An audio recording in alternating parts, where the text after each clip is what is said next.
ইলিয়াস কাঞ্চন দল করার জন্য কি আর কোনো নাম পায় না? সুন্দর নাম, বিএনপির নামের সাথে অন্য কোনো নাম নেই। এখনই সময় সুন্দর নামকরণের মধ্য দিয়ে সুন্দর দল প্রকাশ করে মানুষের হৃদয়ে জায়গা করে নেওয়া। আমরা চলচ্চিত্র নায়ক ইলিয়াস কাঞ্চনকে লিগ্যাল নোটিশ পাঠাচ্ছি এই কারণেই যে জনতার বাংলাদেশ পার্টির নামে আমাদের যে আইনজীবীদের উদ্যোগে রাজনৈতিক দলটি 13 মার্চ জাতীয় প্রেস ক্লাবে সাংবাদিক সম্মেলন করে আত্মপ্রকাশ করে সারা বাংলাদেশে এটি সারা জাগিয়ে আমরা 20/4/25 নির্বাচন কমিশনে নিবন্ধনের জন্য সকল প্রসিডিউর মেনটেন করে all kind of documents submit করে আমরা নিবন্ধনের জন্য আবেদন করে আসছি। তো এখন যখন দেখলাম নির্বাচন কমিশন কিছুটা সময় বাড়িয়েছে, এই সুযোগে নায়ক ইলিয়াস কাঞ্চনও রাজনৈতিক দল করতে চায়, তাকে আমরা অভিনন্দন জানাই। কিন্তু এই নামটা যদি আমাদের দলের নামের সাথে মিলে যায় সেটি অত্যন্ত দুঃখের এবং হতাশার। ইতিমধ্যেই আমাদের সারা দেশে জেলা উপজেলা নেতাকর্মীরা ফোন করে তারা খুব হতাশা ক্ষুব্ধ প্রতিক্রিয়া ব্যক্ত করেছে যে ইলিয়াস কাঞ্চন দল করার জন্য কি আর কোনো নাম পায় না? এই জনতার বাংলাদেশ পার্টি, ওনার দলের নাম হলো জনতার পার্টি বাংলাদেশ, এবং এই জনতা নিয়ে বাংলাদেশে ইতিমধ্যে অসংখ্য দল আলোড়ন সৃষ্টি করেছে। একই নাম আম জনতা, এই নামটাকে ডুপ্লিকেট করেছে আম জনতা, এবং বাংলাদেশ জনতা পার্টি, জনতার বাংলাদেশ পার্টি, আম জনতা পার্টি, আম জনতা পার্টি, মাইনরিটি জনতা পার্টি, দেশ জনতা পার্টি, স্বাধীন জনতা পার্টি, ছাত্র জনতা পার্টি। শুধু জনতা নিয়ে যদি এতগুলো রাজনৈতিক দল সংগঠিত হয়, সকলের উদ্দেশ্য নেতৃবৃন্দ তো স্বতন্ত্র এবং আলাদা, তাহলে দলগুলো যদি নামগুলো একই সাদৃশ্য হয়ে যায় তখন মানুষের চিনতে অসুবিধা হয়ে যাবে কোনটা কার দল। তো এই জন্য আমরা যেহেতু রাজনীতি করব রাষ্ট্রের জন্য, দেশের মানুষের জন্য, আমাদের চিন্তা ভাবনাটাও হতে হবে সুন্দর এবং বিরাট। তো স্বতন্ত্র একটা নাম সিলেকশন করা হচ্ছে, যেমন বিএনপি, সুন্দর নাম, বিএনপির নামের সাথে অন্য কোনো নাম নেই। আওয়ামী লীগ, এটি একটি অনবদ্য অন্যরকম নাম। এরকম আলাদা স্বতন্ত্র নাম দিতে হবে। আমাদের নাম জনতার বাংলাদেশ পার্টি, অন্য কোনো দলে অন্য কোনো নাম দিবে যে নামগুলো দেখে মানুষ খুশি হবে, প্রাণবন্ত হবে, স্বস্তি পাবে।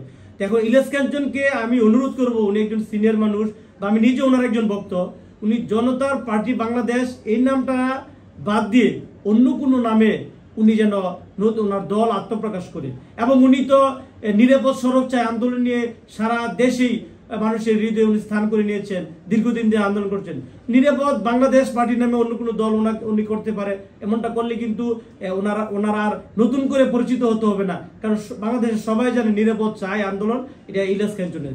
তো ইলিয়াস কাঞ্চন যেহেতু নিরাপদ চাই আন্দোলন আছে, ওইটা নিয়ে দল করলে আমার দৃষ্টিতে সারা দেশের মানুষের কাছে মানে খুব সহজে স্থান করে নিতে পারবে। তাই আমি ইলিয়াস কাঞ্চনকে এই লিগ্যাল নোটিশের মাধ্যমে রিকোয়েস্ট করছি, জনতার বাংলাদেশ পার্টির নামে যেহেতু আইনজীবীদের একটি দল আছে এবং সেটি নিবন্ধনের জন্য সকল ডকুমেন্টস ইতিমধ্যে নির্বাচন কমিশনে জমা দিয়েছে, আপনি নতুন করে এই জনতার পার্টি বাংলাদেশ সঠিক প্যাড আর সঠিক তথ্য দিয়ে এসব সামলে নিব এক হয়ে মোনালিসা স্যানিটারি ন্যাপকিন দিয়ে রাজনীতিতে একটা মিশ্র প্রতীকে কিন্তু চাঞ্চল্য সৃষ্টি করে রাজনীতিটা যেন মানুষের কাছে হাস্যোপাস্য এবং কাদা চোরাচুরি বিদ্বেষের বিষয়বস্তু না হয়।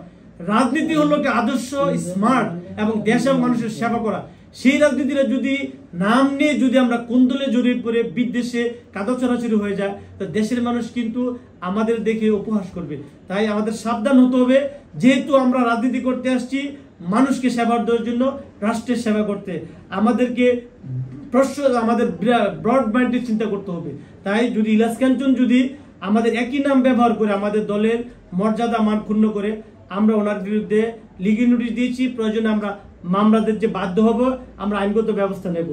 আমি চাই নতুন আরো 2 মাস সময় বেঁধে দিয়েছে নির্বাচন কমিশন, এই সুযোগে বাংলাদেশে হয়তো আরো দল হবে। ইতিমধ্যে 65টি দল নিবন্ধন জমা দিয়েছে, আরো হয়তো এমন 65টি দল নিবন্ধন জমা দেবে। কিন্তু সকলের রাজনীতি করার অধিকার আছে, আমি সবাইকে অভিনন্দন জানাই। কিন্তু আপনার মধ্যে যেন একটা আদর্শ থাকে, কোয়ালিটি থাকে, মিনিমাম একটা মেধা থাকে, প্রতিভা থাকে, যা দেখে দেশবাসী আপনাকে অনুপ্রাণিত হবে এবং আপনার কাছে আসবে। আমরা যেন নতুন দল করতে গিয়ে সকল দল যেন জটলা পাকিয়ে মানুষের মনে যেন একটা বিদ্রোহের সৃষ্টি না করি, তাহলে মানুষ হাসাহাসি করলে কিন্তু আমাদের সার্থকতা নষ্ট হয়ে যাবে। যেহেতু জুলাই বিপ্লবের পরে বাংলাদেশে রাজনীতি করার একটা পরিবেশ তৈরি হয়েছে, সেহেতু আমরা আমাদের যার যার অবস্থান এবং আদর্শ মূল্যায়ন করে রাজনীতিটা করতে হবে। রাজনীতির দলগুলো এমন হতে হবে, এমন একটা নাম দিতে হবে যে নামটা শুনেই দেশের মানুষ এবং অর্ধেক মানুষ আপনার প্রেমে পড়ে যাবে। তাহলে নামই যেহেতু আপনার প্রেম, তাহলে নামটা আপনাকে এমনভাবে স্বতন্ত্র এবং অনবদ্য নাম সিলেকশন করা উচিত যে ভিন্ন নাম দেখে মানুষ মুগ্ধ হয়ে যাবে, যার এই দলের নামটা এত সুন্দর। তো কাজেই যেহেতু বাংলার ডিকশনারিতে লক্ষ কোটি শব্দের ভান্ডার আছে, ওই ভান্ডার থেকে নতুন শব্দ চয়ন করে দলের নাম সুন্দর করলে মানুষের দৃষ্টিশক্তি কিন্তু ভিন্ন হয়। এখনই সময় সুন্দর নামকরণের মধ্য দিয়ে সুন্দর দল প্রকাশ করে মানুষের হৃদয়ে জায়গা করে নেওয়া। জনগণ চাচ্ছে নতুন দল আসুক, সেই দলের মাঝে ফুলের সৌরভ থাকুক, পবিত্রতা থাকুক, সততা থাকুক, আদর্শ থাকুক, এবং ওই যে আত্মলোভী লুলুপ রাজনীতিটা পরিহার করে সুন্দর সজ্জন রাজনীতি উপহার দিবে। দেশবাসী আপনাকে সাদরে গ্রহণ করবে। আর রাজনীতিটা হোক মানুষের জন্য, কল্যাণের জন্য এবং প্রান্তিক গরিব মানুষদের জন্য। আমরা দেশকে সুন্দর কিছু দেওয়ার অঙ্গীকার নিয়েই রাজনীতিতে এসেছি। জনতার বাংলাদেশ পার্টি জনতার কল্যাণে কাজ করে এগিয়ে যাবে। তাই ইলিয়াস কাঞ্চনকে আমি অনুরোধ করছি, উনি সিনিয়র হিসেবে উনি জনতার পার্টি বাংলাদেশ নামটা প্রত্যাহার করে নতুন কোন সুন্দর নামে দেয়, যে নামে দেশের জনগণ মানুষের হৃদয় স্থান করে নেবে।